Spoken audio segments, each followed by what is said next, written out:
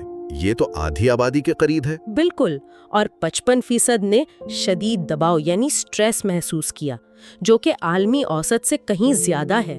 امیر ترین ملک میں اتنا سٹریس ہونا حیران کن ہے۔ ہم اس تضاد کو اگر دیکھیں تو عجیب لگتا ہے۔ مطلب انسان نے اپنا وقت اور سکون بیچ کر بڑے گھر خرید لیے ہیں، لیکن ان بڑے گھروں میں آرام کرنے کے لیے اس کے پاس وقت ہی نہیں بچا۔ یہی تو مسئلہ ہے، وقت کی اس کمی کی اصل وجہ کیا ہے؟ اس پر تحریر مزید روشنی ڈالتی ہے۔ اصل وجہ کام کی نوعیت میں آنے والی تبدیلی ہے، جسے ذہنی کارخانہ یا دی کوگنیٹو فیکٹری کہا گیا ہے۔ اچھا، ذہنی کارخانہ، اس کو سمجھانے کے لیے جان ڈی راکفیلر کی مثال دی گئی ہے نا؟ ہاں، راکفیلر اپنے وقت کے امیر ترین انسان تھے، لیکن وہ اپنا زیادہ تر وقت خاموشی سے بیٹھ کر سوچتے تھے۔ انہوں نے ایک دفعہ ایک عقل مند الو کی نظم بھی سنائی تھی۔ وہ نظم جو دیکھنے اور سننے کو بولنے پر ترجیح دیتی ہے۔ ایگزیکٹلی، کیونکہ راکفیلر کا کام ہاتھوں کا فزیکل لیبر نہیں تھا، ان کا کام ذہن اور فیصلہ سازی کا تھا۔ لیکن راکفیلر تو ایک بزنس مین تھے۔ ایک عام مزدور کی لائف 1870 کے دور میں کیسی تھی؟ 1870 میں 46% کام زراعت یعنی ایگریکلچر کا تھا، اور 35% کام دستکاری یا مینوفیکچرنگ سے متعلق تھا۔ ان کاموں کی خاصیت یہ تھی کہ کام تب ختم ہو جاتا تھا جب مزدور فیکٹری سے نکلتا تھا۔ رائٹ، مطلب فیکٹری کا ہوٹر بجا اور انسان پوری طرح آزاد، دماغ میں کام کا کوئی بوجھ نہیں۔ بالکل، لیکن آج کے دور میں 38% جابز مینیجرز اور پروفیشنلز کی ہیں، اور 41% سروس سیکٹر میں ہیں۔ یہ سب فیصلہ سازی اور سوچ وچار کی جابز ہیں۔ ہاں، جہاں دماغ مسلسل استعمال ہو رہا ہوتا ہے۔ تحریر میں دی اٹلانٹک کے ڈیرک تھامسن کا حوالہ بھی دیا گیا ہے۔ ہاں، ڈیرک تھامسن نے بہت خوبصورت بات کی۔ انہوں نے کہا کہ جدید فیکٹری کوئی جگہ نہیں ہے بلکہ پورا دن ہے۔ اوہ واو، جدید فیکٹری پورا دن ہے، یہ بہت گہری بات ہے۔ کیونکہ اسمارٹ فونز اور لیپ ٹاپس نے دفتر کو پریکٹیکلی ہمارے دماغ سے جوڑ دیا ہے۔ ایک عام انسان اب کھانا پکاتے ہوئے، سفر کرتے ہوئے، یہاں تک کہ رات 3 بجے اٹھ کر بھی ذہنی طور پر کام کر رہا ہوتا ہے۔ یعنی دماغ کو آف کرنے کا سوئچ ہی ختم ہو گیا ہے، ہم 24/7 کام میں الجھے ہوئے ہیں۔ ایگزیکٹلی، اور اس تجزیے کا نتیجہ یہی نکلتا ہے کہ جدید ٹیکنالوجی نے ہمیں آزاد نہیں کیا بلکہ ہمیں اس 24/7 ذہنی فیکٹری میں قید کر دیا ہے۔ ایسے ماحول میں وقت پر اختیار کھونا ایک لازمی نتیجہ تھا۔ صحیح بات ہے، اور یہی وجہ ہے کہ دولت بڑھنے کے باوجود ہماری خوشی اور سکون کم ہو گئے ہیں۔ ہماری خوشی اسینشلی ہمارے دماغی آرام پر ڈیپینڈ کرتی ہے، جو اب بچا ہی نہیں۔ اچھا، اس سارے مسئلے کا کوئی سولوشن یا آخری نتیجہ نکالنے کے لیے ہمیں کارل پلیمر کی کتاب کا رخ کرنا چاہیے، جس کا نام 30 Lessons for Living ہے۔ ہاں، یہ کتاب اس ٹاپک کا سب سے اہم حصہ ہے۔ کارل پلیمر نے 1000 بزرگ امریکیوں سے ان کی زندگی کے تجربات پہ انٹرویو کیا۔ یہ وہ لوگ تھے جو زندگی گزار چکے تھے۔ 1000 لوگوں کا انٹرویو، کافی بڑا سیمپل سائز ہے۔ ان لوگوں نے سب سے اہم چیز کسے قرار دیا؟ اس تحقیق کا سب سے حیران کن حصہ وہ نہیں تھا جو انہوں نے کہا، بلکہ وہ تھا جو کسی ایک شخص نے بھی نہیں کہا۔ ویٹ، کسی ایک نے بھی نہیں کہا؟ مطلب کوئی ایسی بات جو ہم سب آج کل پیچھے بھاگ رہے ہیں؟ بالکل، ان میں سے کسی ایک شخص نے بھی یہ نہیں کہا کہ خوشی کے لیے زیادہ محنت کر کے اشیاء خریدنا ضروری ہے یا دوسروں سے زیادہ امیر ہونا ضروری ہے۔ اوہ واو، تو پھر آخری وقت میں ان کے مطابق اصل خوشی کیا تھی؟ ان سب نے اچھی دوستی اور کسی بڑے مقصد کا حصہ بننے پر زور دیا، اور سب سے بڑھ کر بچوں کے ساتھ وقت گزارنے کی اہمیت بتائی۔ کیونکہ بچے آپ کا پیسہ نہیں بلکہ انسان کی مکمل توجہ چاہتے ہیں۔ جب انسان ان کے ساتھ ہو تو اس کا دماغ بھی وہیں موجود ہونا چاہیے۔ ایگزیکٹلی، اصل امیر وہ ہے جس کا وقت اور توجہ اس کے اپنے اختیار میں ہو، نہ کہ کسی ذہنی کارخانے میں پھنسی ہو۔ یہ ایک بہت سٹرونگ ٹیک اوے ہے، اور اس ڈیپ ڈائیو کے اختتام پر میں ایک آخری سوچ یہاں چھوڑنا چاہتا ہوں جو اس سب پر غور کرنے پر مجبور کر دے۔ بالکل، آخری تھاٹ بہت ضروری ہے تاکہ یہ کانسیپٹ دماغ میں بیٹھ جائیں۔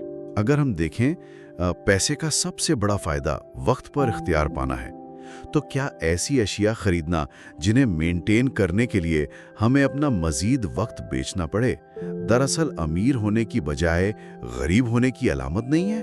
یہ واقعی ایک ہلا دینے والا سوال ہے۔ ہاں، کیونکہ سوچنا یہ ہے کہ کیا ہم سچ میں اپنی آزادی خرید رہے ہیں یا پھر اپنی آزادی کی قیمت پر مہنگی اشیاء خرید رہے ہیں؟ اس سوال کو ذہن میں رکھیں۔ آج کی اس گفتگو میں بس اتنا ہی۔